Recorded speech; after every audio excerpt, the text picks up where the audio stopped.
মুক্তাগাছা জমিদার বাড়িতে আসছি। জমিদার কে ছিল এটাই আজকে খুঁজে বের করার দায়িত্ব আমাদের উপরে।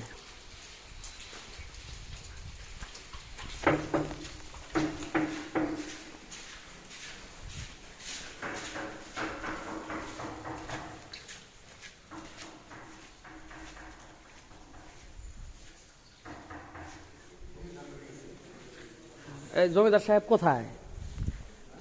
জমিদার সাহেব কোথায়? হ্যাঁ, আর কি এইডি কি করছে? হ্যাঁ, কি অন্দর মল বানায় রাখছে নাকি এই পাশে? হ্যাঁ ভাই, জমিদারের নাম কি ছিল জানেন আপনি? শ্রীকৃষ্ণ আচার্য চৌধুরী। শ্রীকৃষ্ণ আচার্য চৌধুরী। হ্যাঁ, উনি ছিলেন শ্রীকৃষ্ণ আচার্য চৌধুরী। এইটাই, এটা কি বানাইছে মানে গুল কি লেগা? এটা হ্যাঁ কি গোড়াইতো নাকি? গোড়ায় কি পাগল টাগল করে লাইতো নাকি? এটা হয়েছে ও আচ্ছা, এখানে গান হয়েছে। এটা কি টয়লেট ছিল? টয়লেট না কারাগার ছিল। আচ্ছা, জমিদারের জমিদার মানে যে মাইয়াটা আয়া দিত না, আটকাই দিত আর কি, নাকি?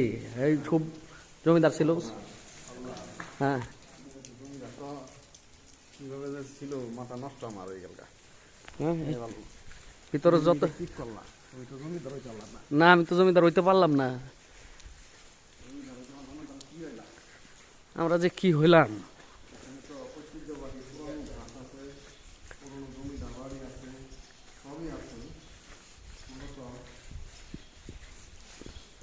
তাহলে ওনার নাম কি ছিল? জমিদার সাহেবের নাম কি ছিল? আসলে আসলে তো আমার তো জমিদার, আমাদের আমাদের রানী কে ছিল? হ্যাঁ, রানী কে ছিল? রানীর প্রতি আগ্রহ জাগলো আমার। ও, রানী তো সামনেই একটা পেয়ে গেছি। একটা না, দুইটা, কিন্তু ওইগুলো পহরে কেন সাথে?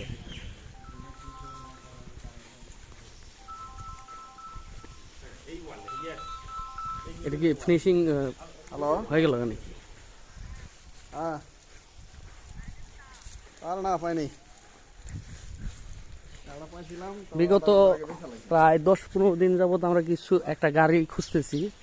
আমরা একটা মডেলের গাড়ি খুঁজতেছি, এটা আমরা কোথাও পাচ্ছি না। এর ফাঁকে সুযোগ হয়েছে ঘোরার, আর আমরা ঘুরতেছি আর দেখতেছি। আমি আসতেছি। ওনারা কাপল আসছে, ওনারা অনেক এনজয় করতেছে। আমরা সিঙ্গেল কোনো এনজয় নাই।